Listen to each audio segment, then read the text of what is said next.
திண்டுக்கல் அருகே சாலை விபத்தில் லாரியின் பின்புறம் கார் மோதியதில் தந்தை மற்றும் குழந்தை சம்பவ இடத்தில் உயிரிழந்துள்ளனர். இதுகுறித்து கூடுதல் விவரங்களை நமது செய்தியாளர் சபரி வழங்க கேட்கலாம். வணக்கம் சபரி, விவரங்கள். வணக்கம் அஸ்வினி. கேரள மாநிலம் மலப்புரம் மாவட்டம் தெரிஞ்சலோடு பகுதியைச் சேர்ந்தவர் முகமது சதக்துல்லா. இவர் இன்று தனது மனைவி மற்றும் தனது 2 குழந்தைகளுடன் பழனியை நோக்கி காரில் வந்துள்ளார். காரை முகமது சதக்துல்லா ஓட்டி சென்ற நிலையில் பழனி உடுமலை சாலையில் உள்ள வயலூர் அருகே பைபாஸ் சாலையில் கார் சென்று கொண்டிருந்த போது சாலையோரத்தில் நின்று கொண்டிருந்த லாரியின் பின்னால் இந்த கார் மோதியது. இதில் காரை ஓட்டி சென்ற தந்தை முகமது சதக்துல்லா மற்றும் அவரது 2 வயது ஆண் குழந்தையும் சம்பவ இடத்திலேயே உடல் நசுங்கி உயிரிழந்தனர்.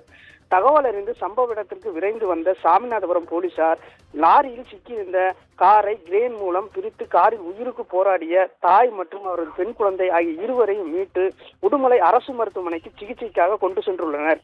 இறந்தவரின் முழுமையாக தெரியவில்லை. சாமிநாதபுரம் போலீசார் இறந்தவரின் விவரம் மற்றும் எங்கு செல்கின்றனர் என்பது குறித்து தீவிர விசாரணை நடத்தி வருகின்றனர். அஸ்வினி, விவரங்களுக்கு நன்றி சபரி.